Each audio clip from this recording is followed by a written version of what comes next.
All right. Kia ora, and welcome to episode number 8 of Liberty Now. I'm your host, John Verd. Thank you for stopping by. This is the show for discerning minds and common sense. We seek the truth and can think for ourselves. I'll be here dropping truth bombs every Saturday at 10 p.m. and chatting with you about stuff that matters to you and me and everyone we know. We'll follow the stories behind the headlines, ask questions, and talk to people who are taking action. And today, we're having a fun conversation talking about aquaponics with a good friend of mine, Jesse Stoddard. Jesse, welcome to the podcast. Hi, John. Thanks for having me. Yeah, thanks for taking time to chat about this. It's not always fun news, talking about the things I cover geopolitically. There's a lot of crazy stuff going on. Besides COVID, we're seeing some just global political shifts around the world. And I think anybody that has any awareness at all realizes that it's not necessarily all for our benefit. But there are solutions and things we can do to prepare for the coming storms that I see happening. And one of those things, and regardless of what you think, about what might be coming, I think aquaponics is an amazing solution for providing food and, to use that overused term, sustainability, but it's good for the environment. And anyway, so Jesse, for people who aren't really familiar with the topic, what is aquaponics? Well, thanks for asking. I'm not the foremost aquaponics expert in the world. I'm just a regular guy who decided to get into it. But Well, that's kind of why I wanted to talk to you about that too, because if somebody like you and me can do this on any scale, I think it encourages other people to get into it too. yeah, absolutely. Well, essentially, to boil it down to the most simplest terms, aquaponics is a new way of gardening or farming that involves the combination of two words. It's actually aquaculture and hydroponics together. So aquaculture is the raising of fish, and and hydroponics is obviously is growing plants without the use of soil technically. So what they did was they put those two together to create an even better system. In fact, more natural ecosystem actually, because you're taking fish and combining it with the growing of plants, usually with either a media bed. A media could be anything from clay pebbles to gravel or even sand, Right. but typically not traditional soil. Although there's something called a wicking bed that might involve that, but that's another story. But typically it's media, or you're growing it in some sort of vertical tower where you're running water through the tower and you're supplying nutrients through the water. And the nutrients from the fish are the result of the fish poop. So basically, Right. The fish poop breaks down through bacterial work, and one kind of bacteria breaks down the ammonia that comes off of fish poop. It doesn't just come off of the excrement; it also comes off of their gills, and it's produced naturally through their living process. So basically, you have the ammonia that comes off of the fish, and then a certain bacteria breaks it down into nitrites, and then another bacteria that's naturally occurring, both of them come along and break the nitrites further down into nitrates. And everybody who's into gardening knows that nitrates are good for plants, and so the plants essentially plant food, fertilizer, right? Yeah. It's the food, and it's required for the plants to live and thrive. And so in an aquaponic system, what you do is you let the fish do their thing, and then their thing is transferred over to the plants, and the plants get this wonderful food supply that's natural. And then with sunlight and water, of course, they do their thing. And what's beautiful about it is the plants then clean, so to speak, they filter, so to speak, the water and return it clean back to the fish. And so it's kind of like what's already happening in nature, like a mini ecosystem, right? It's just It is. And what's beautiful about, because it's happening in nature, it doesn't require any chemicals, doesn't require any pesticides. Even with hydroponics, even though that is very popular system, you're still actually putting chemicals in the form of vitamins and nutrients, Right. or you're putting minerals, and you're putting basically you're trying to create a synthetic plant food, so to speak. It's not Right. necessarily, even if Right. it comes from natural places, you're constantly having to put it in, and it creates an imbalance. And every now and then you have to flush the system and get rid of the water. Well, that's a Right. major waste of water. Whereas Right. in aquaponics, you don't have to waste the water, because the water is Yeah. going back clean back to the fish, and then the fish are doing their thing and sending that back to the plants. And so it's a Right. more So of a you're just symbiotic reusing the relationship. same water over and over again. Yeah, So I it's would say not dumping water into the ground or. yes, yeah, and I don't know the exact math anymore, John. I'm a little vague on it, but I know that the vast majority of the water that you put into traditional gardening or farming is wasted in the soil, in the subsoil. So you Right. think about planting in your garden, which we do too, by the way. I'm not anti-garden, love garden. Yeah. My Yeah. wife runs the main garden. You pour water onto the plant, and a plant gets a little bit of it, and the majority goes into the soil, not used by the plant. So for every whatever time you water your plants, probably a small fraction of it's actually getting to the plant. And Right. so there's a lot of waste. Now, that's no big deal if you live where I do, which is, far enough north in the northern hemisphere where we get rain all year round, right? Yeah. You get lots. Yeah. You do get a lot of rain Yeah. there. However, if you live in a warmer climate or a drier climate, then water is a premium, and Yeah. it can be more expensive than gold, right? If you're in a desert climate. Yeah. So a nice thing about aquaponics is it's actually the most efficient use of water for gardening. You use now, there is Yeah. some waste because you've got evaporation and the Right. expiration of the water, from the plant's leaves. I mean, that's natural, but you don't Right. have spillage. You don't have, drainage. You don't have to flush the system out, because you've got Right. an imbalance of nutrients in the system, or bunch of chemicals or pesticides that you've got to every now and then clean out. You don't have to do that. So that's the beauty of, I think, another advantage. I didn't know how excited I was about this I know. until you asked that question. It's amazing. It is an amazing technology. I mean, well, God made it already. It was already there. We just sort of figured out how to harness it and use it on a micro scale, right? And Yeah, the cool thing about this is, you can do this in your backyard. And so you're producing food, locally or for your neighbors or in your neighborhood. So you've taken away the cost and pollution from transporting the food, right? So right. you've eliminated the middleman of of the petroleum used and the trucking and road use and all that. And it's fresher, much closer to Yeah, the table, from the farm it's to the about table. you actually hit on a really important point there.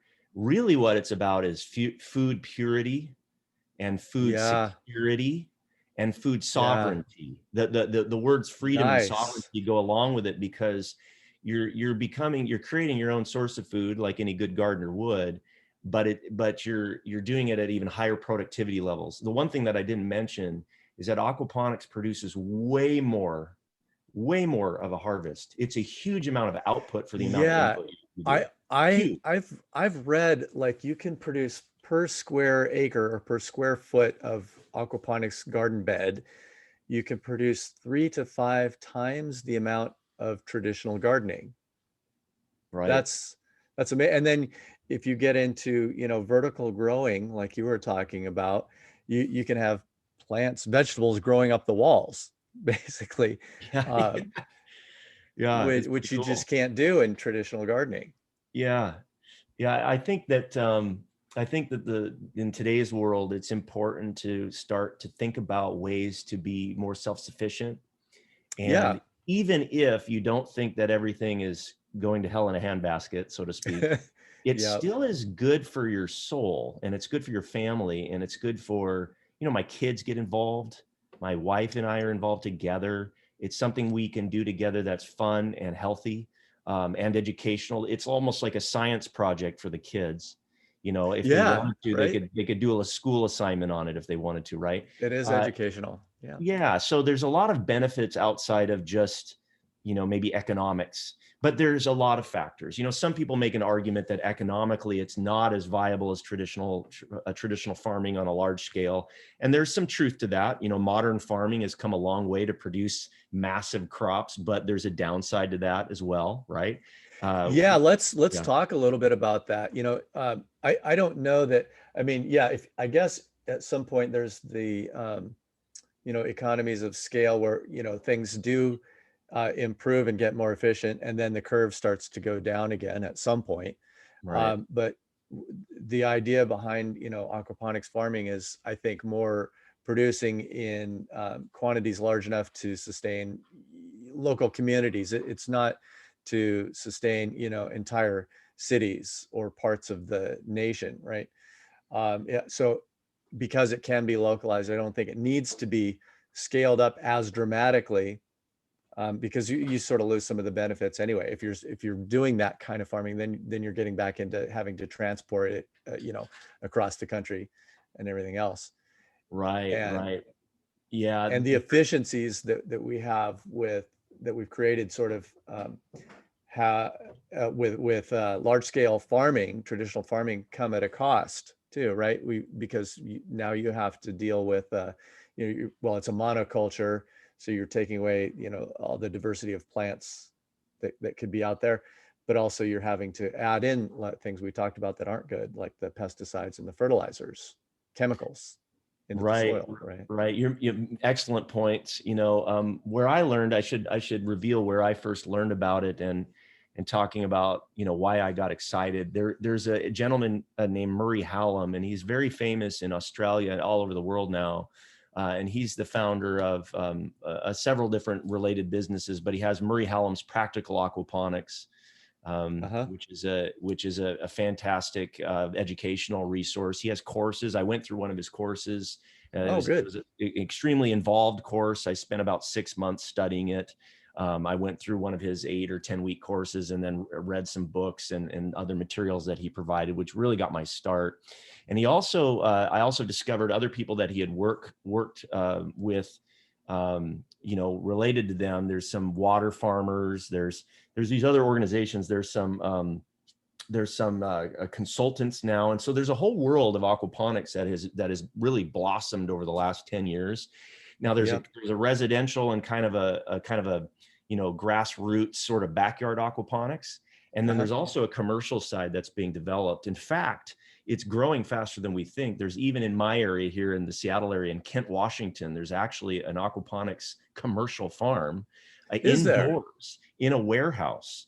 So it's Oh, all that's indoors. fantastic. Yeah, and now I will comment on this. The economics do play a role in the growth of aquaponics. There are some restrictions, but Yep. I think the pros outweigh the cons. Yep. So the pros are, you can produce, if you do want to eat fish, you can produce a healthy supply of fish, but the fish are not the main focus. It's the plants. The fish are the workers. The output of the fish is not going to be as good as you would in some other fish farming aquaculture, because in aquaponics, we try to keep the fish happy. And so we try Right. not to overstuff a tank with so many fish that they can't move, which you do sometimes see in farming Well, aquaculture. I know that, like, on a small scale, some people, with backyard aquaponics do also see this as a source of protein. Right. I mean, if you're living in an area where you can use an edible fish, then you're getting, a complete nutrition out of your Right. aquaponic system, right? Yeah, absolutely. And even if you don't plan on eating the fish, or maybe you don't have an edible fish, like you said, you can Right. even use goldfish, which are Right. extremely hardy, and like we do, and you can produce so much plants that you don't really care about eating them. They're just the worker bees, so to Right. speak, Yeah. and you treat Yeah. them well. That's a So good way to look at it. Yeah. Like, if yeah. you're a honey farmer, you don't eat the bees. But if you want to tilapia is very popular, Yep. and you can also do a variety of perch. And if you're in like Australia or certain parts of New Zealand there, if you're in our area way far north, it's a little tough without a heated greenhouse. But Right. you can do those as well. But even our natively, we have different, we have different fish here that can work for edible fish. I'm currently going with goldfish because I wanted to keep my costs as low as I possibly could. So I Right. have a little bit of a different method of doing it. But one thing I want to say about the commercial side, just briefly, is that where they're really making strides are any climates that have a low, maybe they don't have as much rainfall, because areas Right. where there's not as much rainfall, traditional farming suffers. And like I was talking about the efficiency of aquaponics, they're starting farms there, and they're producing in a small farm, they're producing 10 times as much, and they're able to feed an entire city. And they're experimenting with Right. this all over the place in Middle East, in Africa, in a lot of Right. places that don't have much rainfall, but they have a lot of sun. And so Right. they're seeing great results. If you're in farther northern or southern hemispheres like we are, Yeah. then you're still seeing good results. But there's other reasons to do it. I would say the biggest reason you talked about earlier is the location. If your food source Right. is close, you have an advantage. So people are doing aquaponics on a small scale for their local farmers markets, or they're doing Right. it because they want to feed their neighborhood, or they start a viable business, but they're providing a specific product that has a high market value and a high yield. So for example, herbs. Sometimes Right. it's herbs, or sometimes it's a specific vegetable that doesn't grow as commonly in whatever your local grocery store or market is. If there's Right. something that isn't common there and you grow it in aquaponics, you can actually create a viable business even in a neighborhood where it normally wouldn't, because there's still a Right. local chef at a nice restaurant. Once restaurants open up, there's Yeah. local chefs that want high quality ingredients that are pure, and they want them Right. fast and they want them fresh. Well, that's aquaponics can do that. So even on a small scale, you could do a home farm and produce some kind of a revenue for your family, which is Yeah. what we're planning on doing eventually here too. That is awesome. Uh, yeah. And so you've been able to, cut down your grocery bill, right? At the very least, yeah. Which is awesome. And you're doing something that's, environmentally friendly and educational for the kids. Uh, I guess there are some limitations, as you said, with growing food this way. Like, well, I'll tell you one that I won't do again is grow tomatoes in your aquaponic system, just because of the size. Unless that's all you want to grow. I mean, I started a small tomato plant and it pretty much took over the entire grow bed, which is about a couple square meters of grow bed, and it's got so huge, and it grew up to the roof of the greenhouse, but didn't leave me much room for anything else. It's Jack and the Uh, Beanstalk here. You're yeah, it was, climbing that thing up yeah, to the clouds. but you are limited to like you can't grow root vegetables very well in a sort of a gravelly grow medium, right? They need more Yeah, soil. they have something called a wicking bed though, which is Oh yeah. something that is an aquaponics adaptation, where you run the water underneath and it wicks up into the soil for your root vegetables. So Oh. you Oh, technically you can, can do. Well, yeah, yeah, that's awesome. yeah, See, there's another innovation I didn't know about. yeah, That's yeah. really, yeah, that And makes it's funny you sense. say about tomatoes, because tomatoes are one of the most popular things to do in aquaponics. But the downside, like you said, is they sometimes they do too well, and you so Yeah, I can yeah, have room for everything else. yeah. I like the funny thing is like I'm not a big fan of tomatoes unless they're like chopped up and diced into like salsa and stuff. I have a hard Yeah. time eating just raw tomatoes. It's weird. Would it But be helpful, yeah, John, to see some of my photos? Would you like to do that? Or yeah, I would love to. Yeah. Could you and show us some? for people only listening to us, I'll try to narrate a little bit, so at least there's some Okay. entertainment value here. Let me know when you can see my screen. I'm gonna see if I can do this like a slideshow, Yeah. and let me know if does it show up full screen to you? Yeah. Yep. Okay, And that's your greenhouse frame? yeah, no, that's my son Phineas here, and this was last spring, so this is fairly recent. And the here I want to this is a whole nother part of this project that I want to describe, because it might interest people that are trying to do this on a budget. Right. So I had a lot of things I wanted to think about, and one of them was I was hoping, I have a school teacher friend, and he started a garden club at Centennial Middle School here in Snohomish, Washington. And the kids are getting involved in gardening, and he wanted to learn, they wanted to try aquaponics there. And Oh yeah. after discussing it with him and then with some of my friends, all my friends were excited. Everybody was It's excited. great. But then what happens in the northern or southern hemisphere when you're far away from the equator, when you want to start doing a lot of serious gardening? Well, you have to talk about greenhouses. If I lived in Right. Hawaii, I wouldn't need one, you know. Right. But here, for 9 months out of the year, we only have 3-4 good months of real growing season here. The rest of it Right. is cold. And so we have to talk about greenhouses. Well, have you ever gone online and looked up the cost of of a decent greenhouse? Yeah. Oh, Right. especially here in New Zealand, the Yeah. prices are, you have to do a lot of DIY stuff if you want to Yeah. save any money. Yeah, and then you're up against, okay, are you going to collect scrap lumber and pieces and used windows and then try to piece it together, which is a huge project if you want Yeah. anything of any decent size, or do you want to buy one? Well, if we have the business called Harbor Freight Tools, and they have a greenhouse that's very popular, at least all over the U.S. right now, and the cost at most is about $1,000, and if you get it on sale, you can get it for as little as 500.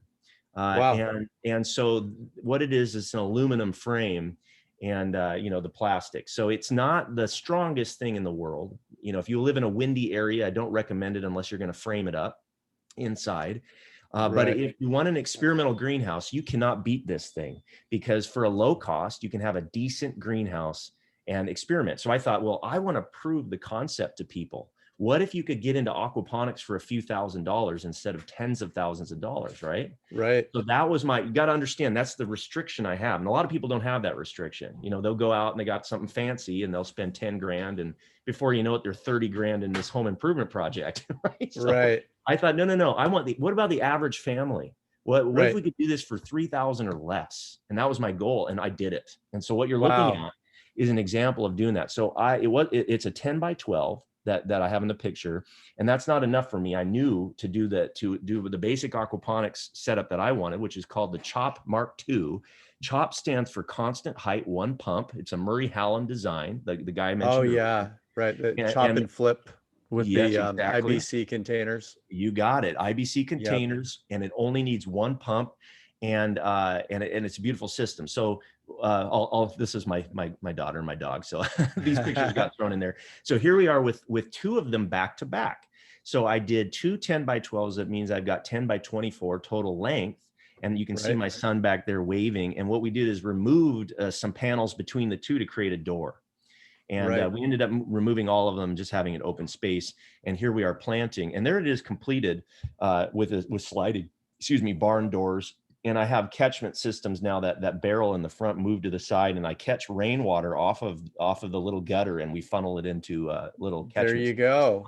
to preserve Even the. reclaiming Yeah. water from the rain. That's great. I did a little extra work. I created like a little, gravel foundation and put some, rocks and whatnot to beef it up a little bit, to keep it real Yep. solid in the foundation, and a walkway just to make it nice. This is a little overkill. Most people don't do all this.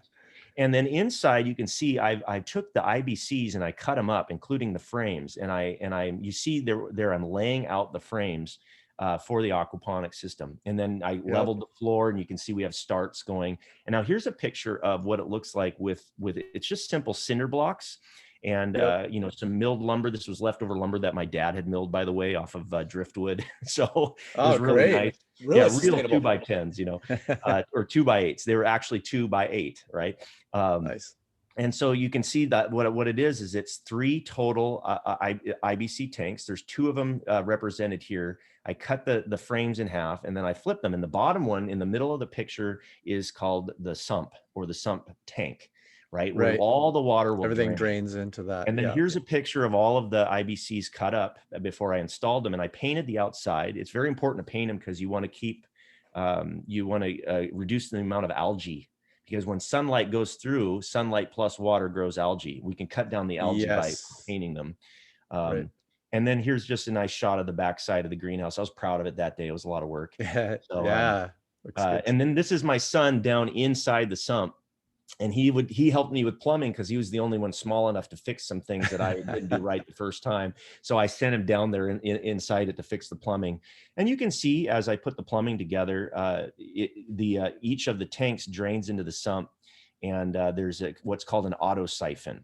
An auto siphon is a fascinating thing. We can get into that more another time. I don't know how much time we have today, but I just wanted to fly through this. So Yeah. How are we on time? Let's see. I think we've got about 5 minutes. Okay, then I'll just screen through this for a visual, and we can talk more details later if you want. Basically, underneath it, you've got, I tested it with that pump. We later found a more efficient pump. And all of these pictures are just what it looks like down in the nitty gritty. And I really enjoyed it, actually. I enjoyed the process of doing plumbing. Unlike my house, this was fun. Yeah. And a little more accessible.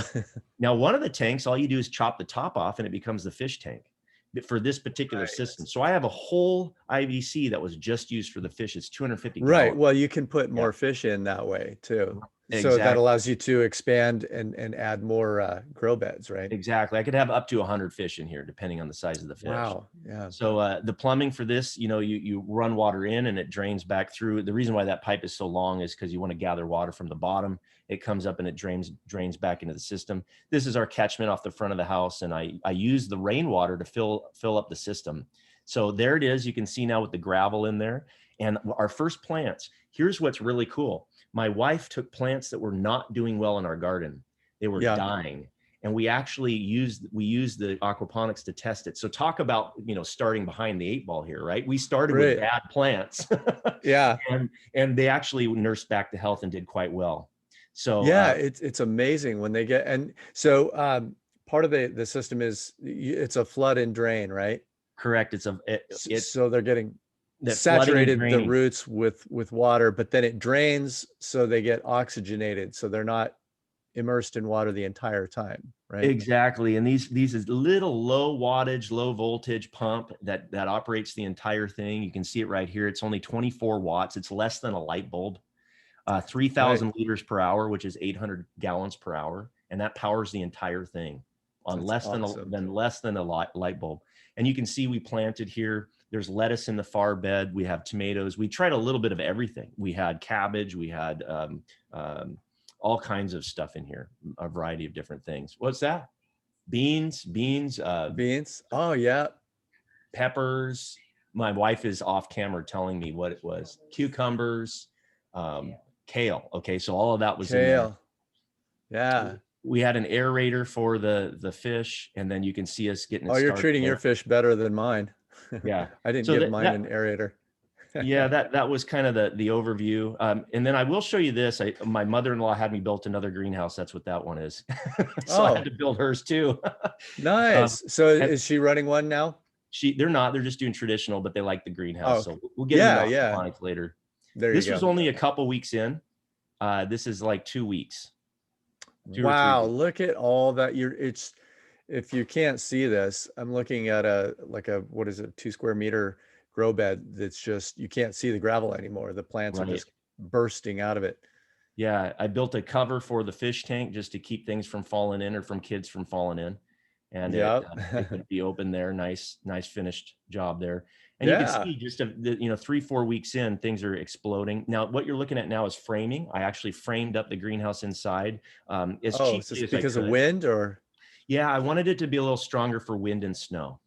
Yeah. So that was a huge deal. Anybody who's complained about having damage to these, all they needed to do is a basic frame. Oh, and there's my son hiding in there. It's easy to hide. You can almost not see him. It is a jungle in there.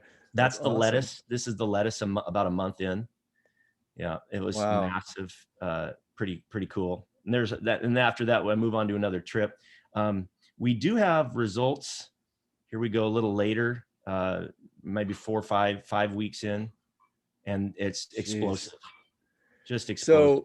So from seedling to edible for the dinner table, about how long? For us, it was we started picking after about a month. But by 6 weeks in, that bowl was going straight to our table for salad. That's salad. Tell me what other kind of gardening, can you produce food that fast? Right. Well, now remember, why is that? It's because the plants are constantly getting what they want. They want sunlight, they Right. want water, and they want nutrition, and they're getting all of them on a regular basis. The grow beds, the water, and full nutrient rich water and Right. healthy bacteria are there present all the time. The water comes up, feeds the plant, but then drains so that it doesn't drown them, because they need oxygen too, right? And so Right. it's constantly, like you said, filling and draining, filling and draining. And there's no mechanical parts required for that, by the way. The auto siphon works on physics. It fills Right. up, certain air pressure is created, and it creates a force that's like flushing a toilet, and then it flushes it down, and it goes up and it goes down. And so the plants are always getting everything they need. And that's Now why is, those oh, beans look at there in those. Phineas's hands, they were the biggest Yeah. we'd ever grown. Not only that, but they were juicy. They had a lot of water, so they were very juicy. Right. Right. Yeah. Yeah. Yeah. I've noticed that the produce tastes really good, and yeah, they're very obviously well hydrated. So with your constant flow drain sump system, you had the pump had to be constantly running. Is that right? You said Yeah, the pump stays on. That's why you want low wattage. right. You want low power. And the pump technology is so much better now than it used to be. I mean, they have amazing pumps now that are really inexpensive. What was ours, dear? You remember the cost of our pump? Something like $50 US. Yeah, that's And that amazing. pump has now, we have a backup pump because they do fail, and you do have to maintain them. You got to clean a little bit here and there on the pump, make sure the pump's operating properly. But other than that, I've been running it all summer, all winter. I've left it running all winter. Now we're not having the grow that we are in the winter because we're not heating it, but we're just, our kale still is growing. Kale grows. We harvested the rest, and we'll replant here in the spring. So Yeah, that's our fish. That's Yeah. awesome. Oh, yep. Look at how many Yeah. goldfish do you have in there now? Well, we had an issue, and here's how fast they got crazy when they were hungry. Yeah. So we had up to goldfish will eat. Yeah. we had about 100. And what Oh, happened is we made a mistake, and this is a warning to anybody trying to raise fish. It happens in home aquariums and in pet stores all the time. It's called ick. And, oh yeah. and Yeah. we had a case of it because we unfortunately got some fish from a source we shouldn't have, which you always have to check your source of your fish. If it's really cheap, you got to watch out, from the pet store or whatever. We had all these fish were quite healthy, and then we had some fish in there that weren't, and their disease spread to all of them and killed all of our fish. And so it was very sad. We mourned those fish. It was really, really a bummer. But we have put new ones in there, and this time we're being smarter and safer and more careful. And so we have a much smaller population now, but we are going with goldfish. We had koi as well at one point. We lost those Oh too. wow. Yeah. Oh. So Oh well. they're not edible, Yeah. but they are a wonderful fish for aquaponics if you don't want to eat them. Right. We could have gone with you could even do trout, but you need a current. And we could do a cod. There's fish that we could do. There's Northwest fish. Bass actually in the Northwest would work for us. But again, we were trying to do the budget version, and we wanted to know we do it on a budget, and we did. Well, and when you're awesome. And when you're looking at varieties of fish and choosing, what species is appropriate to your needs, one of the things that I like to consider is the cost of feeding, right? And if you can find an omnivorous or an herbivorous fish, then you can feed them scraps from the garden, right? So you don't have to go out and buy extra food. Carnivorous varieties like trout or salmon require maybe sometimes cooler temperatures than you could actually provide year round. Right. Which involves more energy input, and then you've got to provide them with some kind of protein diet. Right. In your guys' area, Murray Hallam loves the jade perch. Yeah. That's really a big deal. It's very popular in Australia. They're great for aquaponics. They survive really well. They're flexible, and they also taste good, I hear. And so awesome. If you want to actually eat them, they're a fantastic fish for aquaponics. He loves the jade. Now, he's in Australia, right? Yeah, so slightly different, but I'll have to see if they're very strict about the species that are allowed here in New Zealand. Right. pretty much impossible to bring anything new. Yeah. And I know Yeah. tilapia is an invasive species, but I'm Right. wondering Right. if the perch might be okay. Yeah, and the thing is, the general advice, the good advice that I like to follow is it's best to use a local fish, Yeah, right? I yeah, mean, people import fish from all over the world, but you do run into those issues. There's regulatory issues. There's maybe even ethical and moral issues. I don't know. I don't have those, right, but some people do. But I would say just practically, it's better to use a local fish anyway. So right, they're used to your environment, their chances of survival at the temperatures you have are right, probably higher, right. It just So, makes, yeah, yeah. No, right. it all makes more sense if you're gonna, yeah, keep a Yeah, sustainable system. right. So before we close out, how can people get a hold of you? Is it okay for people to reach out to you if they have any questions? Absolutely. Yeah. I have not admittedly turned this into a big business. This is just a hobby for me. And I do plan on starting writing about this topic more and having pictures and whatnot.